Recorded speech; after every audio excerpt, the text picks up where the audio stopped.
नमस्कार दोस्तों, आप सभी का हमारे चैनल में स्वागत है।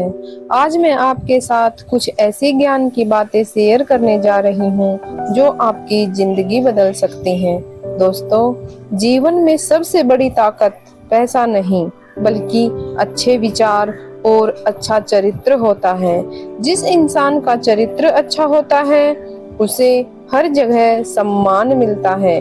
पहली बात, समय बहुत कीमती है। जो समय की कदर करता है, समय भी उसकी कदर करता है।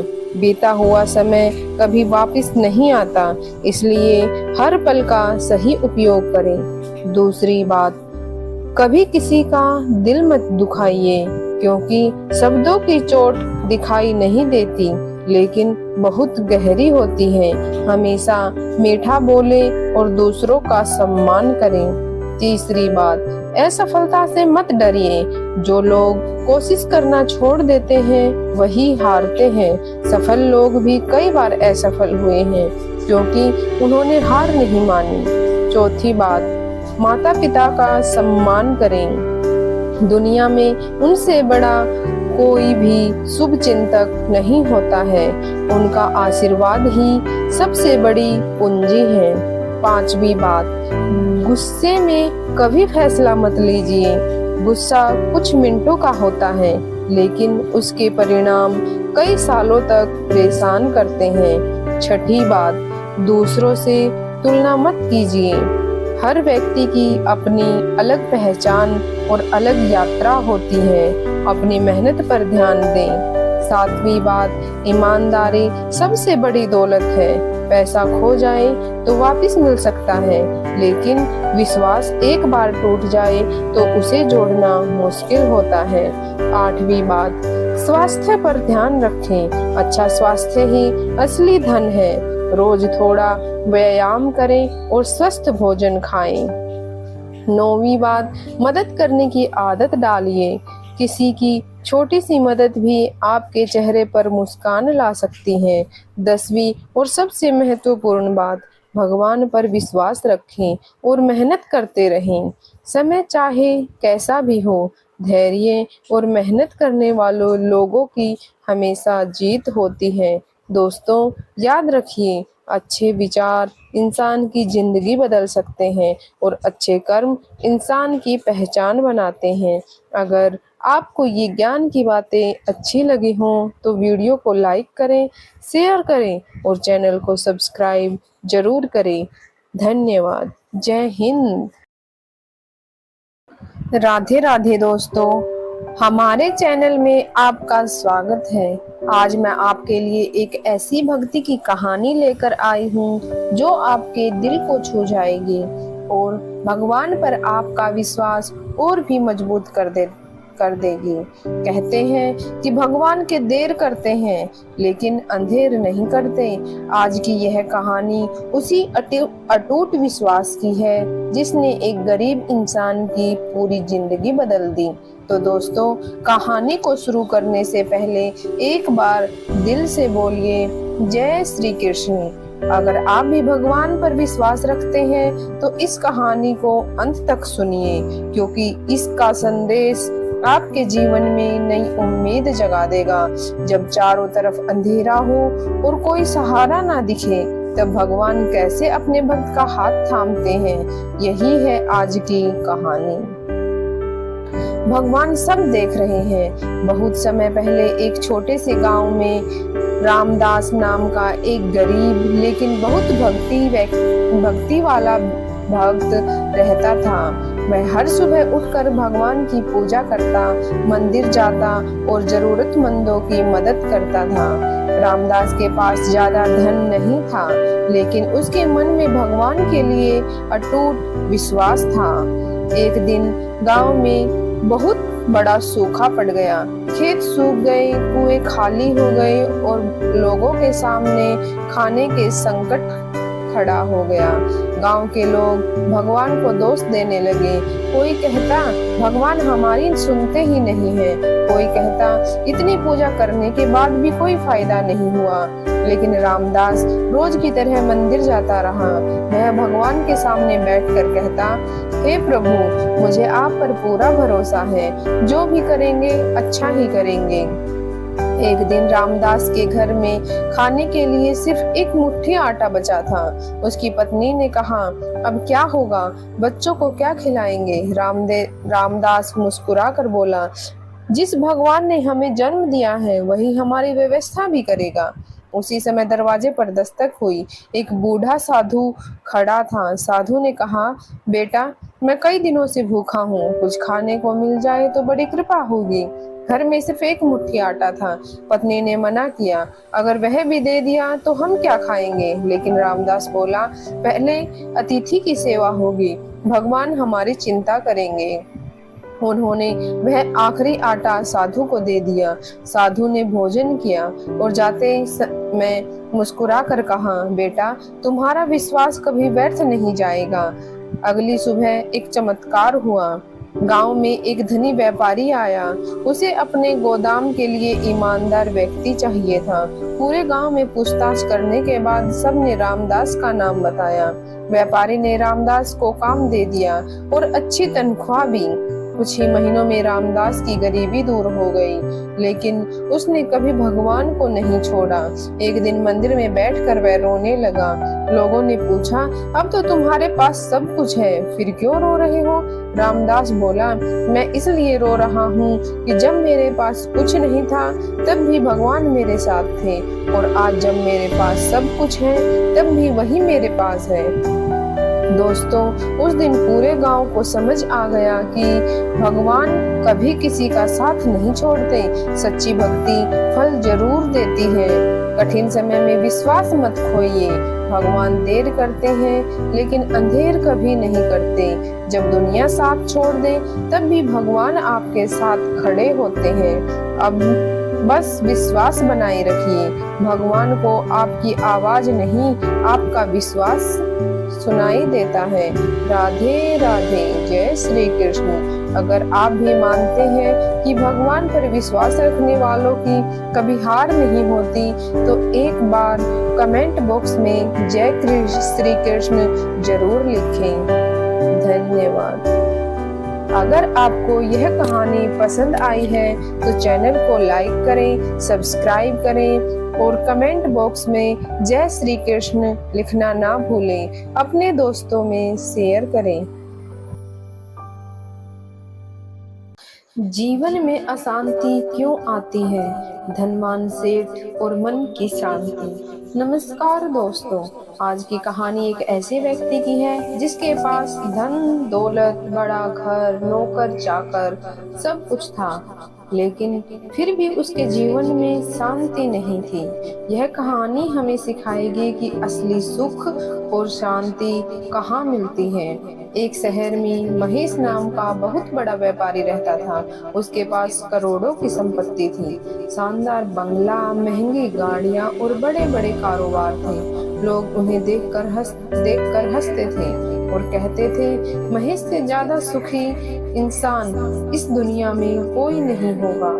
लेकिन सच्चाई कुछ और ही थी। महेश रात रात भर सो नहीं पाता था। उसे हर समय चिंता रहती थी।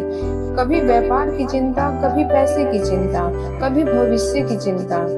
उसका मन हमेशा अशांत रहता था। एक दिन उसकी पत्नी ने पूछा, आपके पास सब कुछ है, फिर भी आप हमेशा परेशान क्यों रहते हैं? महेश बोला, पता नहीं क्यों, लेकिन मेरे मन को कभी शांति नहीं मिलती। एक दिन वह शहर से दूर घूमने निकला। रास्ते में उसे एक साधु दिखाई दिए। साधु एक पेड़ के नीचे बैठे थे। उनके पास न धन था न कोई सुविधा, लेकिन उसके चेहरे पर अद्भुत शांति थी। महेश ने पूछा, महाराज, आपके पास सब कुछ भी नहीं है, फिर भी आप इतने खुश कैसे हैं? साधु मुस्कुरा कर बोले। उन्होंने कहा, बेटा, मेरे पास भगवान का नाम है, इसलिए मुझे किसी चीज की कमी महसूस नहीं होती। महेश बोला, मेरे पास सब कुछ है, फिर भी शांति नहीं मिलती है। साधु ने कहा, कल सुबह फिर आना। अगले दिन महेश आया। साधु उसी नदी किनारे ले गए। उन्होंने एक गिलास पानी में मिट्टी डाल दी पानी गंदा हो गया। साधु ने पूछा, क्या तुम यह पानी पी सकते हो? महेश बोला, नहीं। कुछ देर बाद मिट्टी नीचे बैठ गई, पानी साफ हो गया। साधु बोले, यही तुम्हारा मन है। जब मन में चिंता, लालच और भय की घुल जाती है तो जीवन अशांत हो जाता है। लेकिन जब इंसान धैर्य रखता है और भगवान पर विश्वास करता है तब मन शांत हो जाता है। महेश को बात समझ आने लगी, लेकिन साधु ने कहा, अभी पूरी बात नहीं समझी। कुछ दिन बाद उसे एक गरीब किसान के घर ले गए। किसान बहुत छोटा था, लेकिन पूरा परिवार हंस रहा था। सब मिलकर खाना खा रहे थे। महेश ने पूछा, तुम इतने गरीब होकर भी खुश कैसे हो? किसान बोला, भगवान ने जितना दिया है उसमें खुश रहना सीख लिया है। महेश हैरान रह गया। जिस शांति को वह करोड़ों रुपयों में नहीं खरीद सका, वह इस गरीब किसान के पास थी। उस रात महेश सो नहीं पाया। वह सोचता रहा, मैंने पूरी जिंदगी धन कमाने में लगा दी, लेकिन मन की शांति कमाने की कोशिश नहीं की। अगले दिन वह फिर साधु के पास गया। उसने पूछा, मुझे शांति कैसे मिलेगी?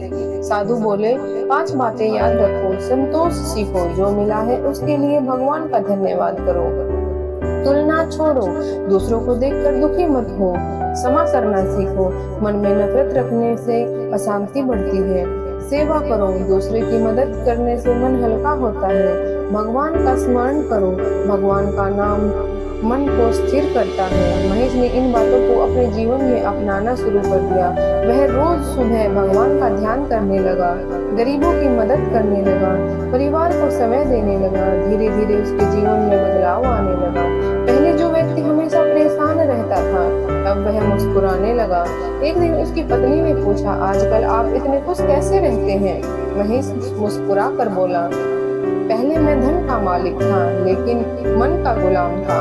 अब मैं मन का मालिक बन गया हूँ। सालों बाद जब महेश ने उसी सफलता का राज पूछते हैं, वह कहता है, धन सुख दे सकता है, लेकिन शांति नहीं। शांति केवल संतोष, सेवा और भगवान के स्मरण में मिलती है। जीवन की सबसे बड़ी दौलत मन की शांति है। संतोष के बिना कोई भी इंसान सुखी नहीं हो सकता। तुलना, लालच और चिंता अशांति का कारण है। भगवान का स्मरण मन को स्थिर और शांत बनाता है। दूसरों की सेवा करने से आत्मा को सच्चा सुख मिलता है। तो दोस्तों, जीवन में सब कुछ मिल जाए लेकिन मन की शांति ना मिले तो सब कुछ व्यर्थ है। और मन की शांति है तो छोटी सी झोपड़ी भी स्वर्ग जैसी लगती है। भगवान से धन नहीं, मन की शांति मांगिए, क्योंकि शांति होगी तो जीवन सुंदर होगा। अगर यह कहानी आपके दिल को छू गई हो तो वीडियो को लाइक करें, चैनल को सब्सक्राइब करें, दोस्तों में शेयर करें। हे प्रभु, मेरे मन को शांति दीजिए। हे प्रभु, सबके मन को शांति दीजिए। पति पत्नी की दिल छू लेने वाली कहानी, एक कप चाय का प्यार। नमस्कार दोस्तों, आज मैं आपको पति पत्नी के प्यार और समझदारी की ऐसी कहानी सुनाने जा रही हूँ जिसे सुनकर आपका दिल भर आएगा। कहानी छोटी है लेकिन इसका संदेश जीवन भर याद रहेगा। तो चलिए शुरू करते हैं। एक शहर में अमित और पूजा नाम की 2 पति पत्नी का जोड़ा रहता था। दोनों की शादी को 10 साल हो चुके थे। अमित एक प्राइवेट कंपनी में नौकरी करता था और पूजा घर संभालती थी। शादी के शुरुआती दिनों में दोनों के बीच बहुत प्यार था, लेकिन समय बीतने के साथ जिम्मेदारियां बढ़ गई। बच्चों की पढ़ाई, घर खर्च, नौकरी का तनाव, इन सब के बीच दोनों एक दूसरे को समय देना भूल गए। अब अक्सर छोटी छोटी बातों पर बहस होने लगी थी। एक दिन अमित ऑफिस से बहुत थका हुआ घर लौटा। घर आते ही उसने देखा कि बच्चे शोर मचा रहे हैं और घर थोड़ा बिखरा हुआ है। उसका मूड खराब हो गया। उसने गुस्से में पूजा से कहा, तुम दिन भर घर पर रहती हो, फिर भी घर को ठीक से नहीं संभालती हो। यह सुनकर पूजा का दिल टूट गया।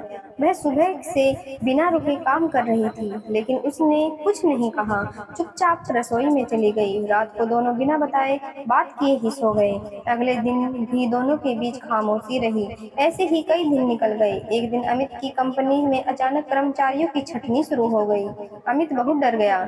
उसे लगा कहीं उसकी नौकरी न चली जाए। वह तनाव में रहने रहने लगा, घर पर आकर भी चुप रहता। पूजा सब समझ रही थी। एक रात अमित देर से घर लौटा। वह बहुत परेशान था। जैसे ही वह कमरे में पहुंचा, उसने देखा कि मेज पर एक कप गर्म चाय रखी हुई है। साथ में एक छोटा सा कागज रखा था। उस पर लिखा था, मुझे नहीं पता आपकी क्या परेशानी है, लेकिन इतना जानती हूँ कि हम दोनों मिलकर हर मुश्किल का सामना कर सकते हैं। यह पढ़कर अमित की आंखें भर आई। उसे एहसास हुआ कि वह पिछले कई दिनों से पूजा से दूर होता जा रहा था। उसने चाय पी और सीधे रसोई में गया। पूजा खाना बना रही थी। अमित ने धीरे से कहा, मुझे माफ कर दो। पूजा उसकी ओर देखने लगी। अमित बोला, मैं अपनी परेशानियों में इतना उलझ गया कि तुम्हारे प्यार और मेहनत को देख ही नहीं पाया। पूजा मुस्कुराई। उसने कहा, पति पत्नी का रिश्ता काफी माफी और समझदारी से ही चलता है। दोनों की आंखों में आंसू थे। उस दिन के बाद उन्होंने एक नियम बनाया, चाहे कितनी भी परेशानी हो, वे हर दिन कम से कम 15 मिनट एक दूसरे से दिल की बात जरूर करेंगे। धीरे धीरे उनके रिश्ते में फिर से वही मिठास लौट आई। कुछ महीनों बाद अमित की नौकरी बच गई। उसका प्रमोशन भी हो गया। एक दिन उसने पूजा से पूछा, तुमने उस रात वह चिट्ठी क्यों लिखी थी? पूजा मुस्कुराई और बोली, क्योंकि मुझे पता था कि गुस्से से नहीं, प्यार से ही हर समस्या का हल होता है। अमित की आंखों में आंसू आ गए। उसने कहा, मेरी जिंदगी की सबसे बड़ी ताकत तुम हो। दोनों ने भगवान का धन्यवाद किया। उन्हें समझ आ गया कि पति पत्नी का रिश्ता सिर्फ साथ रहने का नहीं, बल्कि हर परिस्थिति में एक दूसरे का सहारा बनने का नाम है। रिश्ते प्यार से मजबूत होते हैं, अहंकार से नहीं। पति पत्नी को हर परिस्थिति में एक दूसरे के साथ रहना चाहिए। छोटी सी समझदारी बड़ी से बड़ी समस्या को हल कर सकती है। अगर आपको ये कहानी दिल से पसंद आई है तो वीडियो को लाइक करें, शेयर करें और चैनल को सब्सक्राइब करें। भगवान आपके परिवार को हमेशा प्रेम, विश्वास और खुशियों को बनाए रखें। जय श्री कृष्ण। राधे राधे। फिर मिलते हैं अगली दिलचस्प कहानी के साथ। धन्यवाद। जय श्री राम दोस्तों, क्या आप जानते हैं कि जब हनुमान जी पहली बार अशोक वाटिका में माता सीता से मिले थे, तब माता सीता ने उन पर तुरंत विश्वास नहीं किया था। आखिर ऐसा क्या हुआ था कि भगवान राम के सबसे प्रिय भक्त को अपनी पहचान साबित करनी पड़ी? और हनुमान जी ने कौन सा प्रमाण दिखाया जिसे देखकर माता सीता की आंखों में आंसू बहने लगे? आज की इस भावुक और अद्भुत रामायण कथा में हम यह जानेंगे कि वह प्रसंग जिसे हम बहुत कम लोग विस्तार से जानते हैं। इसलिए वीडियो को अंत तक जरूर देखिए, क्योंकि इस कहानी में छुपी सीख आपके जीवन को बदल सकती है। तो आइए श्री राम का नाम लेकर शुरू करते हैं। बोलिए सियावर रामचंद्र की जय, पवन सुत हनुमान की जय। त्रेता युग की बात है, जब रावण माता सीता का हरण करके उन्हें लंका ले गया था। बहुत समय पहले की बात है, जब रावण माता सीता का हरण करके लंका ले गया था, तब पूरे संसार में अंधकार और दुख छा गया। श्री राम और लक्ष्मण वन वन भटक कर माता सीता की खोज कर रहे थे। उधर लंका की अशोक वाटिका में माता सीता एक वृक्ष के नीचे बैठी रहती थी। उनके वस्त्र साधारण हो गए थे, शरीर कमजोर हो गया था, लेकिन उनके मन में श्री राम के प्रति विश्वास पहले से भी अधिक मजबूत था। हर सुबह रावण अशोक वाटिका में आता और माता सीता को डराता धमकाता। वह कहता, सीता मेरी रानी बन जाओ, तुम्हारे राम कभी यहाँ तक नहीं पहुँच पाएंगे। लेकिन माता सीता निर्भय होकर उत्तर देती, रावण, हे मेरे प्रभु श्री राम अवश्य आएंगे, तुम्हारा अंत निश्चित है। यह सुनकर रावण क्रोधित होकर चला जाता। समय बीतता गया। माता सीता दिन रात श्री राम का नाम जपती रही। उधर समुद्र पर श्री राम की सेना एकत्र थी। तब जामवंत जी ने हनुमान जी को उनकी शक्ति का स्मरण करवाया। हनुमान जी ने श्री राम का नाम लिया और एक ही छलांग में विशाल समुद्र पार करने निकल पड़े। रास्ते में अनेक बाधाएं आई सूरसा नामक राक्षसी ने उनका मार्ग रोका। फिर सिंहिका नाम की राक्षसी ने उनकी छाया पकड़ ली, लेकिन हनुमान जी ने अपनी बुद्धि और शक्ति से सभी बाधाओं को पार कर लिया। आखिरकार वे लंका पहुंच गए। रात का समय था, पूरी लंका सोने की तरह चमक रही थी। महलों में रोशनी थी, लेकिन हनुमान जी का मन केवल माता सीता को खोजने में लगा था। उन्होंने पूरे नगर में खोज की, लेकिन माता सीता कहीं नहीं दिखाई दी। अंत में वे अशोक वाटिका पहुंचे। वहां उन्होंने एक वृक्ष के नीचे बैठी हुई एक तेजस्वी स्त्री को देखा। हनुमान जी समझ गए यही माता सीता है, लेकिन समस्या यह थी कि यदि वे सीधे जाकर बात करेंगे तो माता सीता उन्हें रावण की कोई न कोई नई चाल समझ सकती थी। इसलिए हनुमान जी एक पेड़ की शाखा पर बैठ गए और धीरे धीरे श्री राम की कथा गाने लगे। उन्होंने बताया कि कैसे अयोध्या के राजकुमार श्री राम वनवास गए, कैसे माता सीता उनके साथ गई और कैसे रावण ने छल से उनका हरण किया। माता सीता ने जब यह कथा सुनी तो आश्चर्यचकित हो गई। उन्होंने ऊपर देखा और सोचा, यह कौन है जो मेरे प्रभु की कथा सुना रहा है। तब हनुमान जी नीचे उतरे और हाथ जोड़कर बोले, माता, मैं श्री राम का दास हनुमान हूँ। लेकिन माता सीता तुरंत विश्वास नहीं कर सकी। लंका में राक्षस अनेक प्रकार के रूप बदल सकते थे। माता सीता ने सोचा कि कहीं यह भी रावण का कोई छल तो नहीं। हनुमान जी माता की शंका में पड़ गए। उन्होंने अपने वस्त्र से श्री राम की मुद्रिका निकाली और माता सीता को दिखाते हुए कहा, माता, यह अंगूठी प्रभु श्री राम ने आपको पहचान के लिए भेजी है। जैसे ही माता सीता ने वह अंगूठी देखी, उनकी आंखों में आंसू बह निकले। यह वही मुद्रिका थी जिसे वे भली भांति पहचानती थी। उनका हृदय खुशी से भर गया।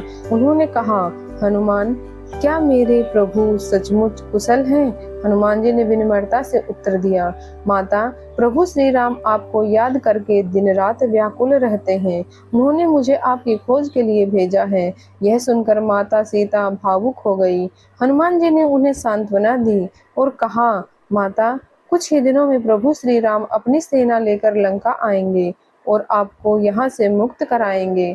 फिर हनुमान जी ने कहा, यदि आप चाहें तो मैं अभी आपको अपने कंधे पर बैठाकर समुद्र पार ले जा सकता हूँ।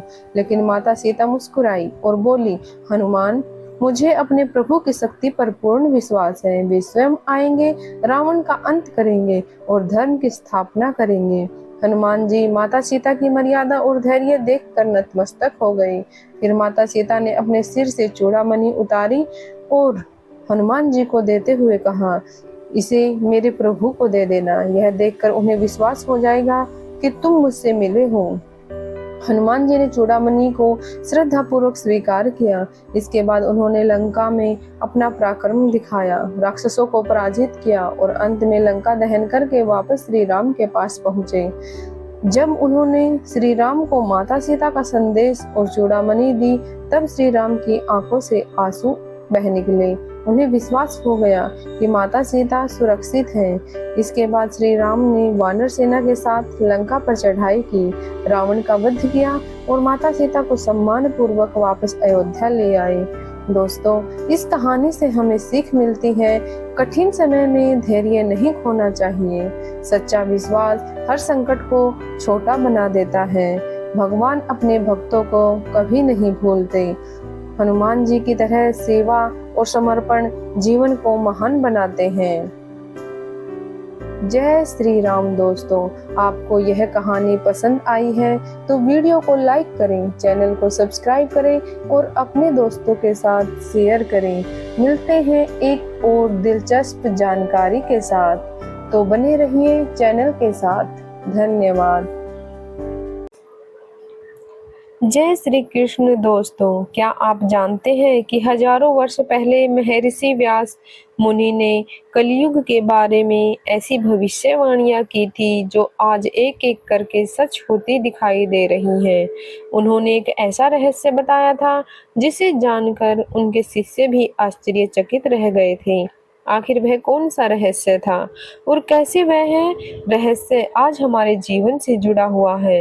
इस वीडियो को अंत तक जरूर सुनिए, क्योंकि आज हम आपको व्यास मुनि की सच्ची वाणी और उस अद्भुत रहस्य के बारे में बताएंगे जो आपके जीवन की सोच को बदल सकता है। व्यास मुनि की एक सच्ची वाणी है, एक ऐसा रहस्य जिसे जानकर आप चौंक जाएंगे। नमस्कार दोस्तों, आज महर्षि व्यास वही महान ऋषि हैं जिन्होंने महाभारत, श्रीमद् भागवत गीता, महापुराण और 18 पुराणों की रचना की है। उन्हें त्रिकालदर्शी भी कहा जाता है, अर्थात वे भूत, वर्तमान और भविष्य तीनों को जानने वाले महान ऋषि थे। उनकी कही हुई अनेक बातें आज भी सत्य सिद्ध हो रही है। कहा जाता है कि एक दिन उनके शिष्यों ने उनसे पूछा, गुरुदेव, आने वाले समय में संसार कैसा होगा? मनुष्य का जीवन किस दिशा में जाएगा और क्या कलयुग में भी भगवान की कृपा प्राप्त की जा सकती है? तब व्यास मुनि जी ने उत्तर दिया। यह सुनकर सभी शिष्य आश्चर्यचकित रह गए। व्यास मुनि जी बोले, कलयुग में मनुष्य बाहरी सुखों के पीछे दौड़ेगा, लेकिन उसे सच्चा सुख प्राप्त नहीं होगा। उनके पास धन होगा, साधन होंगे, सुविधा होगी, लेकिन मन की शांति नहीं होगी। दोस्तों, यदि हम आज अपने आसपास देखें तो यह बात बिल्कुल सत्य दिखाई देती है। लोग दिन रात मेहनत कर रहे हैं, धन कमा रहे हैं, लेकिन फिर भी उनके मन में संतोष नहीं है। जितना मिलता है उससे अधिक पाने की कोशिश करते हैं। व्यास मुनि ने आगे कहा कि कलयुग में मनुष्य अपने स्वार्थ को सबसे ऊपर रखेगा। रिश्तों में प्रेम कम और लाभ हानि का विचार अधिक होगा। लोग अपने फायदे के लिए दूसरों को धोखा देने से भी नहीं हिचकिचाएंगे। उन्होंने कहा कि एक समय ऐसा आएगा जब लोग सत्य सुनना पसंद नहीं करेंगे। जो व्यक्ति सच बोलेगा उसे लोग पसंद नहीं करेंगे, जबकि झूठ बोलने वाले लोगों की प्रशंसा की जाएगी। यह सुनकर शिष्यों ने पूछा, गुरुदेव, यदि ऐसा समय आएगा तो धर्म की रक्षा कैसे होगी? तब व्यास जी मुनि मुस्कुराए और बोले, यही कलयुग का सबसे बड़ा रहस्य है। सभी शिष्य ध्यान से उनकी ओर देखने लगे। व्यास मुनि जी ने कहा, कलयुग जितना कठिन होगा, भगवान को पाना उतना ही सरल होगा। शिष्य यह सुनकर आश्चर्यचकित रह गए। उन्होंने पूछा, गुरुदेव, ऐसा कैसे संभव है? तब व्यास मुनि ने बताया कि सतयुग में वर्षों की तपस्या करनी पड़ती थी, त्रेता युग में बड़े बड़े यज्ञ करने पड़ते थे, द्वापर युग में भगवान की विशेष पूजा अर्चना करनी पड़ती थी, लेकिन कलयुग में केवल सच्चे मन से भगवान का नाम लेने से भी मनुष्य को महान फल प्राप्त हो सकता है। उन्होंने कहा, जो व्यक्ति श्रद्धा और विश्वास के साथ भगवान का स्मरण करता है, भगवान उससे कभी दूर नहीं रहते। दोस्तों, यही वह रहस्य है जिसे बहुत कम लोग समझते हैं। लोग सोचते हैं कि भगवान को पाने के लिए बहुत कठिन साधना करनी होगी, लेकिन व्यास मुनि जी बताते हैं, भगवान प्रेम और भक्ति से प्रसन्न होते हैं। एक बार व्यास मुनि जी नदी के किनारे बैठे हुए ध्यान कर रहे थे। तभी उन्होंने देखा कि कुछ लोग धन और संपत्ति के लिए आपस में लड़ रहे हैं। कुछ समय बाद वही लोग दुखी होकर भगवान से सहायता मांगने लगे। तब व्यास मुनि जी ने अपने शिष्यों से कहा, मनुष्य संसार की वस्तुओं को अपना समझकर दुखी होता है। जो कुछ भी संसार में है वह यह एक दिन यही रह जाएगा। केवल अच्छे कर्म और भगवान की भक्ति ही मनुष्य के साथ जाती है। उन्होंने यह भी कहा कि कलयुग में मनुष्य का सबसे बड़ा शत्रु उसका अहंकार होगा। जब व्यक्ति स्वयं को सबसे बड़ा समझने लगता है, तब उसके जीवन में पतन शुरू हो जाता है। लेकिन जो व्यक्ति विनम्र रहता है, दूसरों का सम्मान करता है और भगवान पर विश्वास रखता है, उसके जीवन में धीरे धीरे सफलता और सुख आने लगता है। व्यास मुनि जी ने भविष्यवाणी की थी कि कलयुग में लोग धर्म से दूर होंगे, लेकिन जब जब संकट बढ़ेगा, लोग फिर से भगवान की ओर लौटेंगे। लेकिन समय मनुष्य को ईश्वर की याद दिलाता है। उन्होंने कहा, जब संसार में अंधकार बढ़े तब समझ लेना कि प्रकाश भी पास ही है। यह वचन आज भी हमें प्रेरणा देता है। जीवन में चाहे कितनी भी समस्याएं क्यों न हो, यदि मनुष्य धैर्य रखे और भगवान पर विश्वास रखे तो कठिन से कठिन परिस्थिति भी बदल सकती है। व्यास मुनि की सबसे बड़ी शिक्षा यह थी कि मनुष्य अपने कर्मों को सुधार ले। यदि विचार अच्छे होंगे तो जीवन अच्छा होगा, यदि कर्म अच्छे होंगे तो भविष्य अच्छा होगा। दोस्तों, आज हम सभी किसी न किसी की चिंता में जी रहे हैं। कोई धन को लेकर परेशान है, कोई परिवार को लेकर, कोई स्वास्थ्य को लेकर। लेकिन मनुष्य महर्षि मुनि कहते हैं कि चिंता नहीं, चिंतन करो। समस्या पर नहीं, समाधान पर ध्यान दो। भगवान पर विश्वास रखो और अच्छे कर्म करते रहो। यही जीवन का सबसे बड़ा रहस्य है। सच्चा सुख धन में नहीं बल्कि संतोष में है। सच्ची शक्ति क्रोध में नहीं बल्कि धैर्य में है। और सच्ची सफलता केवल बड़ी उपलब्धियों में नहीं, अच्छे चरित्र में है। तो दोस्तों, व्यास मुनि जी की सच्ची कहानी हमें सिखाती है कि कलयुग में चाहे कितनी भी बुराइयां क्यों न बढ़ जाएं, भगवान का नाम, अच्छे कर्म और सच्ची भक्ति मनुष्य को सही मार्ग दिखाते रहेंगे। यदि हम इस रहस्य को समझ लें और अपने जीवन में उतार लें, तो हमारा जीवन भी सुख, शांति और सफलता से भर सकता है। अगर आपको यह कथा पसंद आई है तो वीडियो को लाइक करें, चैनल को सब्सक्राइब करें, दोस्तों के साथ शेयर करें और कमेंट में जय श्री कृष्ण लिखना ना भूलें। अकेले हो तो यह कहानी जरूर सुनना, भगवान का अद्भुत संदेश। नमस्कार दोस्तों, आज की यह कहानी उन लोगों के लिए है जो कभी कभी खुद को अकेला महसूस करते हैं, जिन्हें लगता है कि उनकी बातें सुनने वाला कोई नहीं है, उनका साथ देने वाला कोई नहीं है। एक गांव में मोहन नाम का एक युवक रहता था। वह बहुत मेहनती और ईमानदार था, लेकिन उसके जीवन में एक के बाद एक इतनी परेशानियां आई कि वह पूरी तरह टूट गया। पहले उसका व्यापार बंद हो गया, फिर उसके कुछ करीबी लोग भी उससे दूर हो गए। जिन लोगों पर उनको विश्वास था, भरोसा था, उन्होंने भी उसका साथ छोड़ दिया। अब मोहन हर दिन एक ही सवाल सोचता रहता था, भगवान, मैंने ऐसा क्या किया है कि सब मेरे साथ ही इतना बुरा व्यवहार करते हैं। एक दिन वह दुखी होकर गांव के बाहर एक पुराने मंदिर में गया। मंदिर बिल्कुल शांत था, वहां कोई नहीं था। मोहन भगवान के सामने बैठ गया और रोते हुए बोला, हे प्रभु, जब सबने मेरा साथ छोड़ दिया तब आप भी चुप क्यों हैं? रोते रोते उसकी आंख लग गई। तभी उसे एक अद्भुत सपना दिखाई दिया। उसने देखा कि वह एक लंबे रास्ते पर चल रहा है। रास्ते की रेत पर दो जोड़ी पैरों के निशान बने हुए हैं। एक उसके थे और दूसरे भगवान के। मोहन आगे बढ़ता गया, लेकिन जब उसके जीवन के सबसे कठिन दिन आए तब उसने देखा कि रेत पर केवल एक जोड़ी पैरों के निशान दिखाई दे रहे हैं। यह देखकर वह दुखी हो गया। उसने भगवान से पूछा, प्रभु, जब मुझे आपकी सबसे ज्यादा जरूरत थी तब आप मुझे अकेला छोड़कर क्यों चले गए? भगवान मुस्कुराए और बोले, बेटा, ध्यान से देखो। मोहन ने फिर से उन निशान को देखा। भगवान ने कहा, ये तुम्हारे पैरों के निशान नहीं हैं, यह मेरे पैरों के निशान हैं। मोहन हैरान रह गया। भगवान बोले, जब तुम्हारे जीवन में सबसे कठिन समय था तब तुम चल नहीं पा रहे थे, इसलिए मैं तुम्हें अपनी गोद में उठाकर चला रहा था। यह सुनकर मोहन की आंखों में आंसू बहने लगे।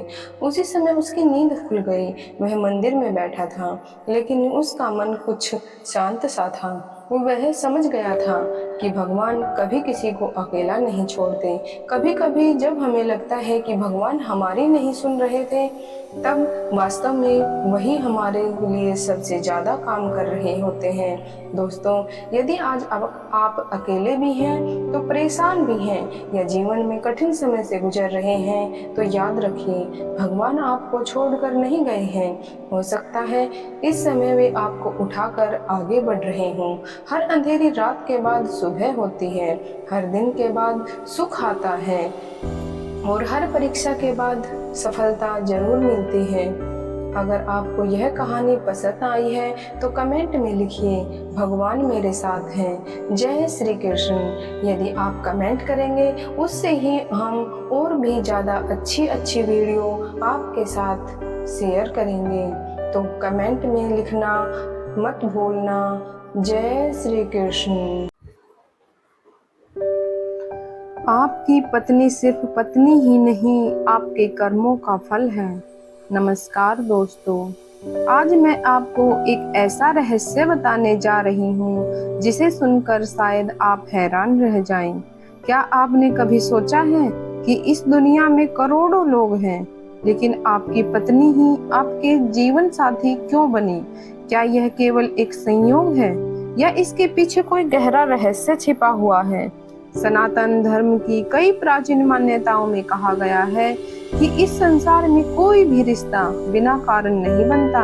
हर मिलन, हर बिछड़ना, हर रिश्ता हमारे कर्मों से जुड़ा होता है और पति पत्नी का रिश्ता तो सबसे गहरा और रहस्यमय रिश्ता माना गया है। आज हम इस कथा से जानेंगे आखिर क्यों कहा जाता है कि आपकी पत्नी केवल पत्नी नहीं, आपके कर्मों का फल भी हो सकती है। वीडियो को अंत तक जरूर देखिए, क्योंकि आखिरी बात आपके जीवन को देखने का नजरिया ही बदल जाएगा। बहुत समय पहले एक नगर में एक धनी व्यापारी रहता था। उसके पास धन, दौलत, बड़ा घर और सम्मान सब कुछ था। लेकिन उसकी एक समस्या थी, वह अपनी पत्नी से हमेशा झगड़ा करता रहता था। उसे लगता था कि उसकी पत्नी उसे समझती ही नहीं है। एक दिन परेशान होकर वह एक ज्ञानी संत के पास पहुंचा। उसने संत से पूछा, महाराज, मैं अपनी पत्नी से इतना परेशान क्यों रहता हूँ? हमारे बीच हमेशा मतभेद क्यों होते हैं? संत मुस्कुराए और बोले, क्या तुम सच जानना चाहते हो? व्यापारी ने कहा, हाँ महाराज। संत ने अपनी आंखें बंद की और कुछ देर ध्यान किया, फिर बोले, बेटा, इस संसार में कोई भी रिश्ता बिना कारण नहीं बनता। जिस व्यक्ति के साथ तुम्हारा सबसे गहरा संबंध होता है, वह अक्सर तुम्हारे किसी पुराने कर्मों से जुड़ा होता है। व्यापारी हैरान रह गया। संत ने कहा, कुछ रिश्ते हमें सुख देने आते हैं, कुछ रिश्ते हमें सुधारने आते हैं। जो व्यक्ति तुम्हें सबसे अधिक चुनौती देता है, वही तुम्हें सबसे बड़ा सबक भी देता है। संत ने व्यापारी से पूछा, तुम्हारी पत्नी तुम्हें किस बात पर रोकती है? व्यापारी बोला, वह मुझे घमंड करने से रोकती है, फिजूल खर्च करने से रोकती है, गलत फैसले लेने पर मुझे समझाती है। संत मुस्कुराए और बोले, तो फिर वह तुम्हारी दुश्मन नहीं, तुम्हारी सबसे बड़ी शिक्षक है। भगवान कभी कभी हमारे जीवन में ऐसे लोगों को भेजते हैं जो हमें हमारी कमियां दिखाते हैं और हम उन्हें अपनी परेशानियां समझ लेते हैं। संत ने व्यापारी से कहा, याद रखो, हर रिश्ता एक आईना होता है। जो गुण और दोष तुम्हें सामने वाले में दिखाई देते हैं, उनमें से कई तुम्हारे अंदर भी होते हैं। इसलिए रिश्तों को बदलने से पहले स्वयं को बदलने की कोशिश करो। व्यापारी की आंखों में आंसू आ गए। उसे समझ आ गया कि समस्या उसकी पत्नी नहीं, बल्कि उसका अपना अहंकार था। उस दिन के बाद उसने अपनी पत्नी का सम्मान करना शुरू कर दिया। धीरे धीरे उनके रिश्ते में प्रेम और शांति आ गई। इस कथा से हमें सीख मिलती है दोस्तों, चाहे कोई रिश्ता कर्मों का फल हो या ना हो, एक बात निश्चित है, हर रिश्ता हमें कुछ न कुछ सिखाने आता है। कुछ लोग हमें खुशियाँ देते हैं, कुछ लोग हमें अनुभव देते हैं और कुछ लोग हमें बेहतर इंसान बनाते हैं। इसलिए अपने रिश्तों की कदर कीजिए, क्योंकि हो सकता है भगवान ने उन्हें किसी खास कारण के लिए आपके जीवन में भेजा हो। दोस्तों, अगर आपको ये कथा पसंद आई है तो वीडियो को लाइक और शेयर जरूर करें और कमेंट में लिखें राधे राधे। और याद रखिए, रिश्ते संयोग से नहीं, अक्सर किसी गहरे कारण से बनते हैं। कमेंट बॉक्स में जय श्री कृष्णा लिखना ना भूलना। धन्यवाद। मिलते हैं एक और दिलचस्प वीडियो के साथ। चैनल को सब्सक्राइब करके बेल आइकन को जरूर दबा लेना, ताकि अच्छी वीडियो आपके पास सबसे पहले पहुंच सकें।